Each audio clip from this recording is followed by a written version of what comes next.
მახინჯი იხვის ჭუკი. ზაფხულის მშვენიერი დღე იდგა. სოფლის ერთ ყანაში ყვითლად ბიბინებდა ჭვავი. ამწვანებული შვრიის გვერდით მინდორში თივის ზვინები აღემართათ. იქვე დინჯად მიდი-მოდიოდა გრძელფეხებიანი წერო და ეგვიპტურ ენაზე ყვედობდა. ეგვიპტური დედამისმა ასწავლა. ყანებსა და მინდვრებს ირგვლივ ეკრა ღრმა ტბებიანი დაბურული ტყეები. იქვე იდგა მზის სხივებით განათებული ძველი დიდებული ციხე-დარბაზი, რომლის გალავანის გარშემო ღრმა არხი გადიოდა. გალავანსა და არხს შორის ისეთი დიდი დუმფარა გაშლილიყო, რომ მის ქვეშ ბავშვებს თავისუფლად შეეძლოთ დამალვა. იქვე ბუდე გაეკეთებინა იღს და ახლა კვერცხებზე იჯდა ჭუკების გამოსაჩეკად. უნდა აღინიშნოს, რომ მას უკვე მობეზრებოდა კვერცხებზე ჯდომა და თანაც იშვიათად თუ მიაკითხავდა ვინმე. მასთან მუსაიბს და დუმფარის ძირში ჯდომას იხვები არხში წურვას ამჯობინებდნენ. ბოლოს როგორც იქნა ჭუკებმა ჩაუნისკარტეს კვერცხებს და ერთი მეორის მიყოლებით გადახეს ნაჭუჭი. ჭუკ-ჭუკ, პატარა ფუმფულა ჭუკებმა გარეთ გამოჰყვეს თავი. ვიხ-ვიხ, დაუძახა დედა იხმა. ჭუკები შეიკრიბნენ, ფრთები დაიბერტყეს და მწვანე ფოთლებს დაუწყეს სქერა.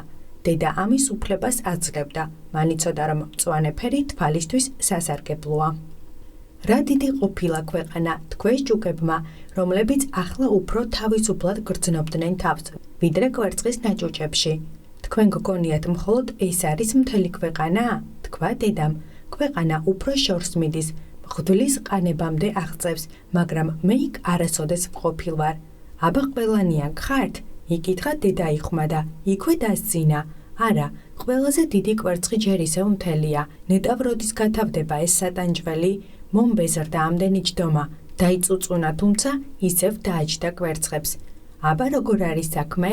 ჰკითხა კრუხს ბებერმა იხმა. დავიტანჯე, რა გახდა ამ ერთი ჭუკის გამოჩეკა? აღარ აპირებს ნისკარტის კვრას, არ ტყდება, მაგრამ აბას ხვებს შეხედე, რა ლამაზები არიან, როგორ გვანან მამას.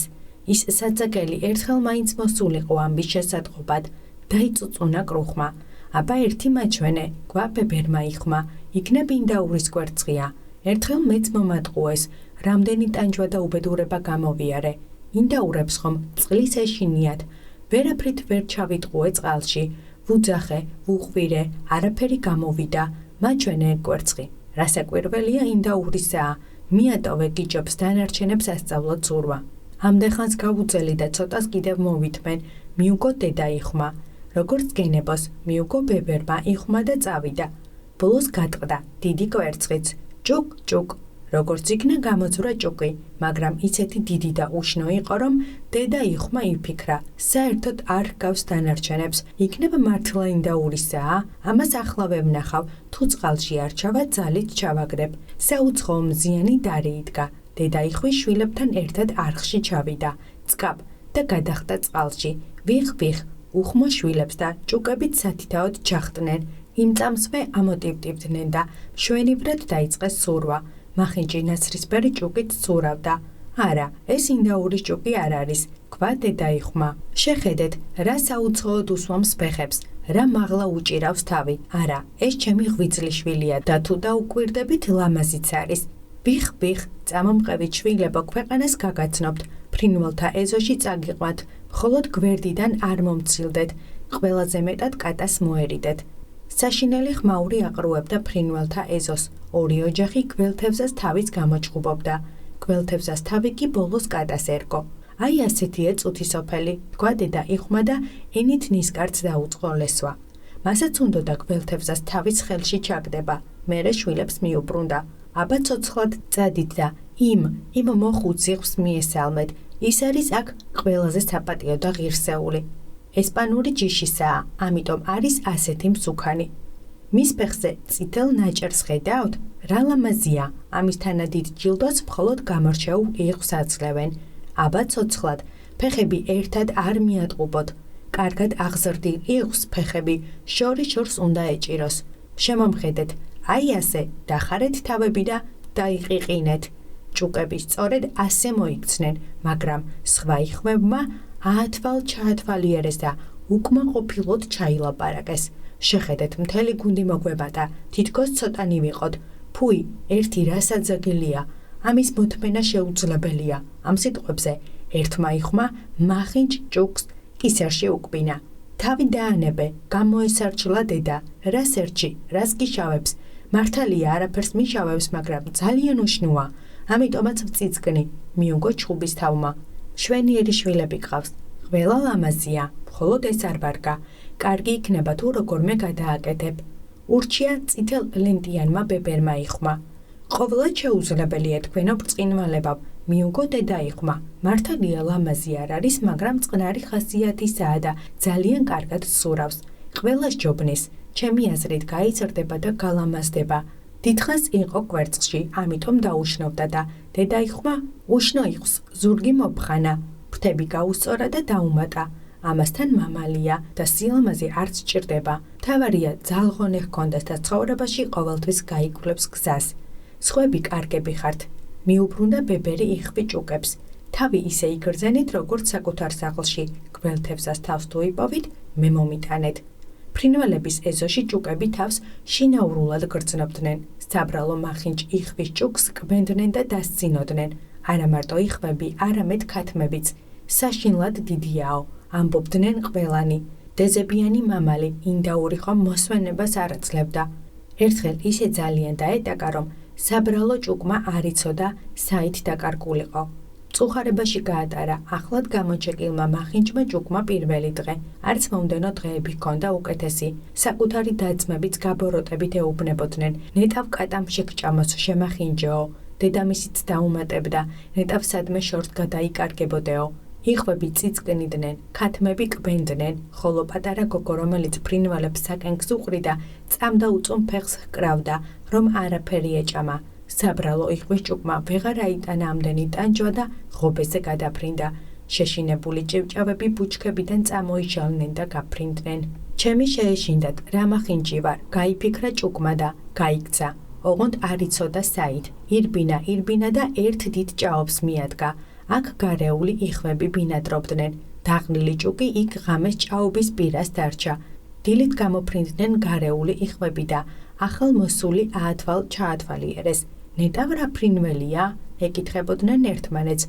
შეშინებული ჭუკი აქეთ-იქით ტრიალებდა და როგორც შეეძლო, ყველას ზრდილობიანად ესალმებოდა. რა მახინჯი ხარ? უთხრეს გარეულმა იხვებმა, მაგრამ ეს ჩვენი საქმე არ არის. თავარია ჩვენი კვარის ქალის შერთვა არ მოინდომო. საწყალ ჭუკს დაქორწინება აზრადაც არ მოსვლია. მას მხოლოდ ის უნდოდა, რომ მისთვის ლელიანში ჯდომასა და ჭაობის წყლის ზმის უფლება მიეცათ. ორი დღე გაატარა ჭუკმა ჭაობის პირას. მესამე დღეს ორი გარეული ბატი მოფრინდა. დიდი ხნის გამოჩეკილები არ იყვნენ და ამ ცხოვრების ბევრი არაფერი გაიგებოდათ. მოგვისმინე მეგობარო, უთხრეს იმათ ჭუკს. ისეთი მახინჯი ხარ, რომ გვებრალები, თუ გინდა ჩვენთან წამოდი, აქვე ახლოს მეორე ჭაობში ბატების დიდი გუნდი ცხოვრობს. მრავალი დასაოჯახებელია. ახის დაძახებას იციან. მართალია მახინჯი ხარ, მაგრამ იქნებ მაინც შეხვდე შენს საცოლეს. ბახ, გაისმა უცებ თოფის გრიალი და ორივე ბატი ლელიანში ჩავარდა. მათი სისხლით წყალი წითლად შეიღება. ბახ, გაისმა კიდევ თოფის ხმა და გარეული ბატების დიდი გუნდი წამოიშალა ბუჩქებიდან. სროლა თანდათან ძლიერდებოდა. მონადირეები ჭაობის გარშემო იყვნენ ჩასაფრებულები. სქელი კვამლი მოხფენოდა მთელ ჭაობს. ნელ-ნელა იწევდა დაბურული ხის ტოტებისკენ და სადღაც შორს წაშიქრებოდა. მოწვივდნენ მონადირე ძაღლებიც და ჭაობის ირგვლივ ყველაფერი გათელეს. საბრალო ჭუკი ძლივს სუნთქავდა შიშისგან. ისის იყო თავი უნდა ჩაემალა ფრთებქვეშ, რომ თავზე წაადგა უზარმაზარი საშინელი ძაღლი. ძაღლს ენა გადმოეგდო, თვალებს საზიზღრად აპრიალებდა. ხახა დაღებული დაღნენილი კბილებით მივარდა ჭუკს და უკან გაიქცა. ღმერთო ჩემო, თქვა ჭუკმა და შვებით ამოისუნთქა. ისეთი მახინჯი ვარ, რომ ძაღლმაც კი არ მიკბინა. დიდხანს იწვა ლელიანში მახინჯი ჭუკი. როცა ყველაფერი მიწყნარდა, გზა განაგრძო. უცებ საშინელი ქარი ამოვარდა და სიარული გაუჭირდა. გვიან ღამით დიდი ბაი ვაგლახით მიაღწია ერთ ღარიბულ ქოხამდე, რომელსაც ჯერაც ვერ გადაეწყვიტა, რომელ მხარეს აქცეულიყო და ამ გაურკვევლობაში მყოფი განაგრძობდა მიწაზე დგომას. ქარი მატულობდა და ჭუკს თავშესაფარი უნდა ეპოვა. დაინახა ქოხის კარი. ქარს მოეგლიჯა და ღია ოთახში შეცოცდა. ქოხში ერთი დედაბერი ცხოვრობდა კატასთან და ქათამთან ერთად. ის კატას ვაჟიშვილს ეძახდა. მან ზურგის აწება და კრუტუნი იცოდა და თუ წელზე ხელს აუსვამდით, ნაპერწკლებსაც ჰყრიდა. ქათამს მოკლე ფეხები ჰქონდა, ამიტომ დედაბერი ფეხმოკლეს ეძახდა. სამაგიეროდ ყოველდღე კვერცხებს დებდა და პატრონს საკუთარი ქალიშვილივით უყვარდა. დილით ყველამ შეამჩნია იხვის ჭუკი. კატამ კრუტუნი დაიწყო, ქათამმა კაკანი. რა ამბავია? იკითხა ბებერმა და მიიღეთ მოიხედა, მაგრამ რადგან თვალთაკლდა ჭუკი დიდ მსუქან იხვად მოეჩვენა. აი საჩუქარიც ამას ჰქვია, თქვა გახარებულმა დედაბერმა. იხვის კვერცხებიც მექნება, ნეტავ მამალი არ იყოს. დედაბერმა ჭუკი გამოსაცდელი ვადით 3 კვირით დაიტოვა. რასაკვირველია მას კვერცხი არ დაუდია. კატა იმ ოჯახის ბატონი იყო, ქათამი კი ქალბატონი და თავი ამაყად ეჭირათ. თავიანთი თავი ქვეყნიერების ნახევრად და ამასთან საუკეთესო ნახევრად მიეჩნდათ. მართალია ჭუკი სხვანაირად ფიქრობდა, მაგრამ ქათამს იხვის მოსაზრებების გაგონებაც არ სურდა. კვერცხის დადება შეგიძლია? ეკითხებოდა ქათამი ჭუკს. არა, მაშ მოიღე მოწყალება და ენას კბილი დააჭირე. კატა კი ეკითხებოდა, შეგიძლია ზურგის აწევა, კრუტუნი და ნაპერწკლების გაყრა? არა. მაშინ შენი აზრი შენთვის შეინახე, როცა შენზე ჭკვიანი გელაპარაკება. ჭუკი კუთხეში მიკუნჭულიყო, უცებ ოთახში სუფ და ჰაერი და მზე შემოიჭრა. ჭუკს ცურვა მოუნდა, ვეღარ მოითმინა და თავისი სურვილი ქათამს აცნობა. რა გჭირს? შეხვირა ქათამმა. უსაქმოდ ხარ და ამიტომაც თავში სულალური აზრები მოგდის. დადე კვერცხი, ან იკრუტუნე და ბრიყვული ოცნებად გაგიქრება. კი, მაგრამ ცურვა ხომ სასიამოვნოა, თქვა ჭუკმა. შენ მგონი მთლად გაგიჟდი, უთხრა ქათამმა.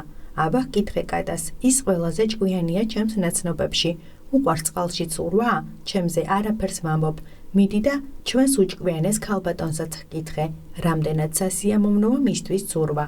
თქვენ ჩემი არ გესმით, უთხრა ჭუკმა. ჩვენ არ გვესმის შენი? ერთი ქვი ბრძანე, ვის შეუძლია შენი გაგება? ჩვენს დედაბერსა და კატაზე უფრო ჭკვიანი ხომ არ გგონია შენი თავი? ჩემს თავზე აღარაფერს ვამბობ. აუხდენელ რამეებზე ოცნებობ, უბედურო.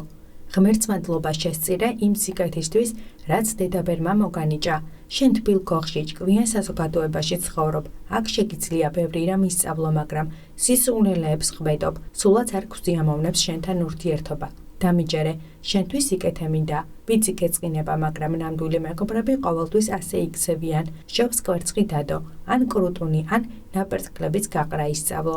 დაასრულა ქათამმა. უკეთესია სულ წავიდი აქედან, უთხრა ჭუკმა.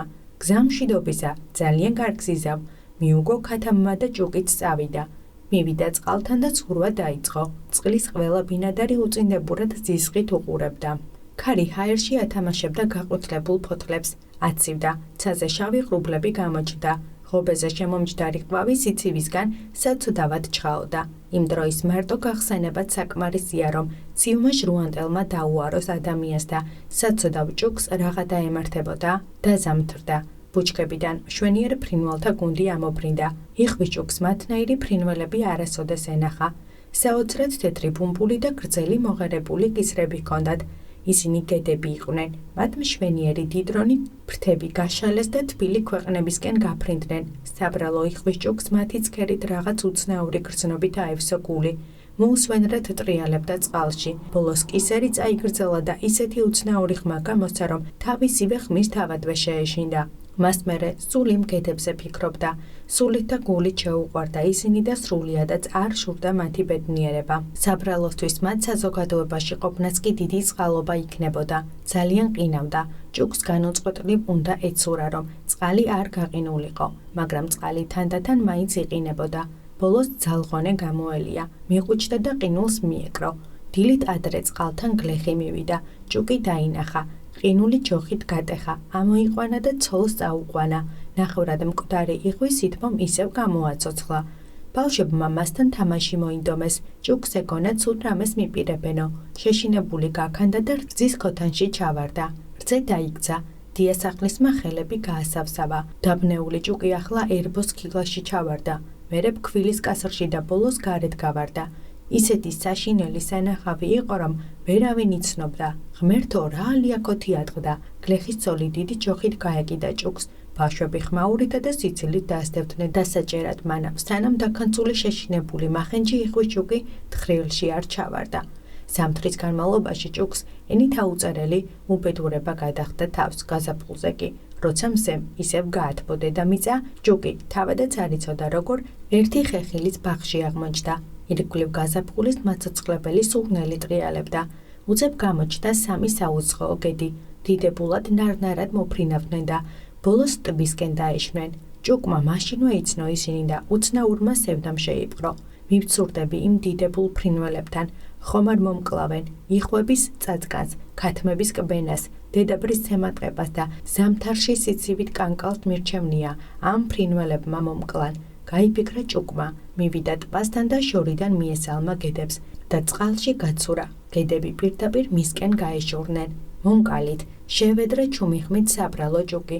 თავი ძირს დახარა და გულის ფანცქალით ელოდა სიკვდილს, მაგრამ ამ დროს ანკარა წყალში თავისი სახე დაინახა. ის ახლა მახინჯი იხვი კი არა, მშვენიერი თეთრი გედი იყო. ჭუკს მწუხარებამ ბედნიერების დაფასება ასწავლა. დიდრონი გედები ცურავდნენ მის გარშემო და სიყვარულით ნისკარტით ფრთებს უსწორებდნენ. ბავშვებმა საკენკი დაუყარეს. ერთმა ბავშვმა დაიძახა, შეხედეთ, ახალი გედი. ახალი გედი მოფრენილა, ახალი გედი, ხტუნავდნენ სხვებიც, თან ტაჩს უკრავდნენ და იძახდნენ. ახალი ყველა სჯობს, რა ლამაზია, რა ნორჩი და მშვენიერია. უფროსმა გედებმა მდაბლად დაუკრეს თავი თავიანთ ახალგაზრდა ამხანაგს. ახალგაზრდა შერწყვა და თავი ფრთის ქვეშ ჩამალა. ძალიან ბედნიერი იყო და სიხარულით არ იცოდა რა ექნა, მაგრამ არ გაამაყებულა. კეთილი გულიც არც არასდროს ამაყდება. გაახსენდა, როგორ სდევნიდნენ და დასცინოდნენ, ახლა კი ყველა მის სილამაზეზე მიანიშნებდა. ოდესღაც მახინჯმა იხვის ჭუკმა მშვენიერი კისერი მოიხერა და სიხარულით შესძახა. ო, ასეთი ბედნიერება სიზმარშიც არ მწვევია.